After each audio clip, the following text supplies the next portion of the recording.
ဒီကနေ့ရာသီဥတုဟာ Pacific သမုဒ္ဒရာနဲ့အိန္ဒိယသမုဒ္ဒရာကတာမန်နှစ်တွေထက်အနည်းငယ်အပူချိန်လျော့ကျလာတဲ့လာနီညာဖြစ်တဲ့ကြောင့်မလို့ကျွန်တော်တို့တည်တည်ချာချာသတိထားလေ့လာပြင်ဆင်ဖို့လိုအပ်လာပါတယ်ဒီလာနီညာရဲ့ဖြစ်စဉ်ကြောင့်မလို့ကျွန်တော်တို့ဒီကနေ့မြန်မာပြည်မှာလေတိုက်ခတ်နှုံးနဲ့မိုးရွာသွန်းမှုတွေဟာအခြားနှစ်များထက်အနည်းငယ်ထူးခြားတာတွေ့ရပါတယ်ဒီကနေ့ညနေ6နာရီတိုင်းတာချက်တွေအရ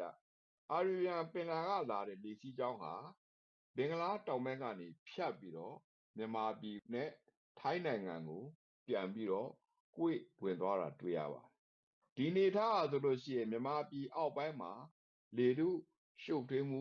ဖြစ်နေတယ်လို့ပြောလို့ရပါတယ်ထူးခြားမှုဖြစ်စဉ်ကိုပြောမယ်ဆိုလို့ရှိရင်တော့ကျွန်တော်တို့လက်ရှိတိုက်ခတ်နေတဲ့လေစီးကြောင်းနဲ့အတူ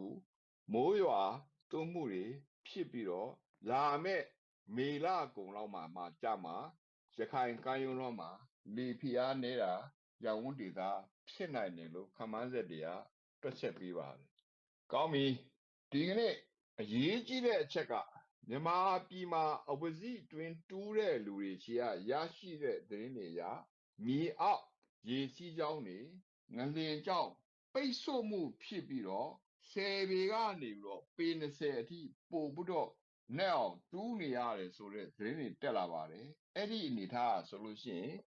မြေပေါ်ကျလာတဲ့မိုးရေတွေဟာမြေအောက်ကိုသွားတဲ့ပုံမှန်ရေစီးကြောင်းတွေပြက်ပြယ်သွားတယ်ဆိုတဲ့အဓိပ္ပာယ်တက်ရောက်ပါတယ်အဲ့ဒီအတွက်ကြောင့်မလို့အခုလာမယ့်ရက်တွေမှာရွာမဲ့မိုးရေတွေဟာမြေပြင်ပေါ်ကိုအပြစ်စီးဆင်းနိုင်တဲ့